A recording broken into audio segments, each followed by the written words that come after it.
What's up guys, I'm Supreet Goswami and welcome to this video.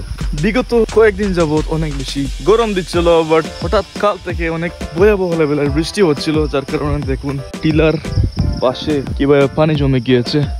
R check it out the রিভারের condition আর কি বলবো, একেবারে বেহাল অবস্থা। একেবারে রাস্তার পাশে চলে এসেছে, পানিতে একেবারে টয়টম্বুর। এদিকে আমার বাড়ি আর এই পাশে দেখুন।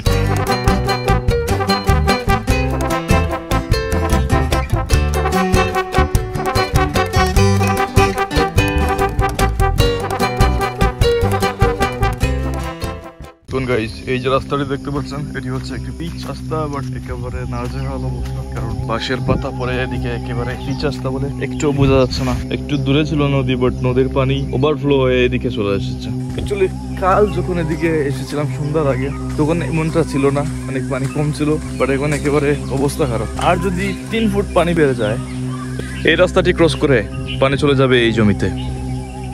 আর শুধু এই জমিতে থাকবে না, এই আশেপাশে যত জমি আছে সবগুলো একেবারে ডুবে যাবে। এই যে দেখতে পাচ্ছেন যাচ্ছে, ওইখানে হচ্ছে নদী, আর এত দূরে এখানে নদীর পানি চলে এসেছে।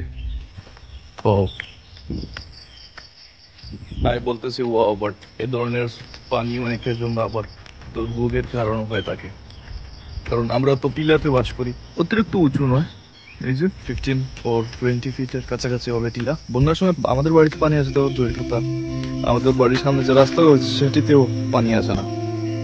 সো এই অ্যাঙ্গেলে আমরা অনেক হ্যাপি। যখনই বন্যা আসে, পানির দুর্ভোগ পোহাতে হয় না আমাদেরকে।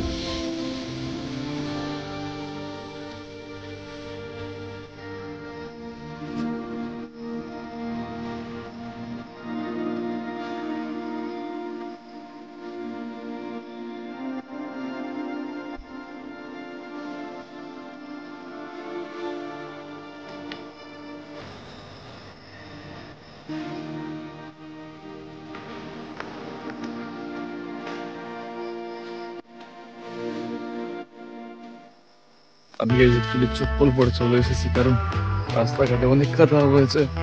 অলও এদিকে রয়েছে পিচ, বাড়ির সামনে কিছুটা জায়গা কাদা রয়েছে, যার কারণে এইভাবে চলে এসেছি। দেখুন নদী এখন চলে এসেছে, নদীর পানি চলে এসেছে এদিকে রাস্তার পাশে।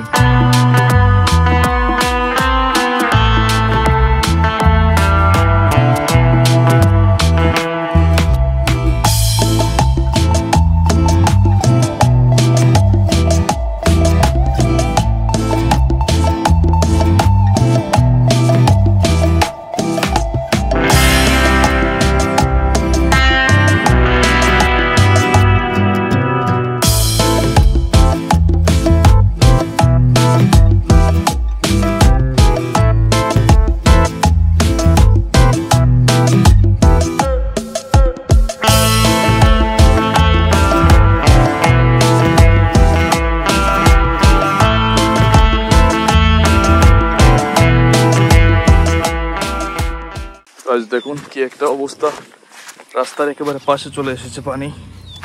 আজ বৃষ্টি হওয়ার চান্স একেবারে কম। যদি বৃষ্টি হয় তবে এই রাস্তা পানির নিচে তলিয়ে যাবে। আই থিঙ্ক এমনটা হবে না। এরপরও প্রকৃতির কন্ডিশন তো বোঝা যায় না কখন কি হবে।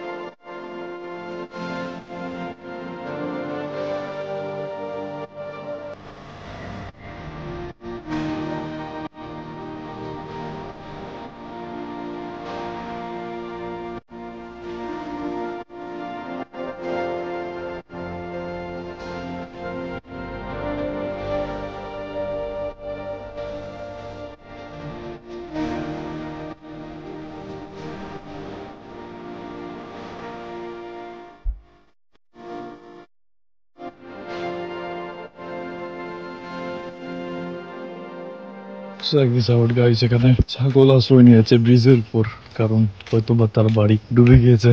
আই ডোন্ট থিঙ্ক সো এ ধরনের পরিস্থিতি সৃষ্টি হয়েছে।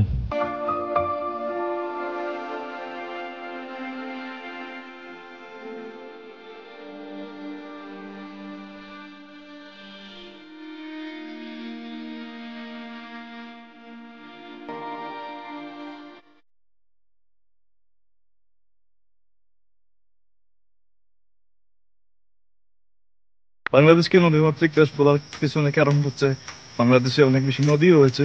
আগে আগে মানুষ যাতায়াত করতো নদী পথে, বাট এখন তেমনটা দেখা যায় না। নিম্নাঞ্চল যেগুলো রয়েছে সেদিকে এখনো রয়ে গিয়েছে। বরিশালে এখনো লঞ্চে যাতায়াত করা হয়, বাট আমাদের এদিকে ট্রলার পর্যন্ত পাওয়া যাবে না এই এরিয়াতে।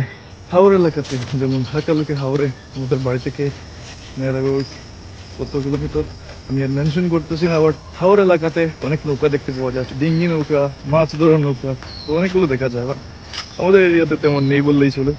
দেখুন, বিগত 20 মিনিট থেকে আমি এদিকে হাঁটতেছি, বাট একটি নৌকা এখন পর্যন্ত আমি দেখিনি। আমাদের এখান থেকে কিছু দূরে হচ্ছে বাংলাদেশের বর্ডার, যার কারণে ওইদিকে আর নৌকা চলে না।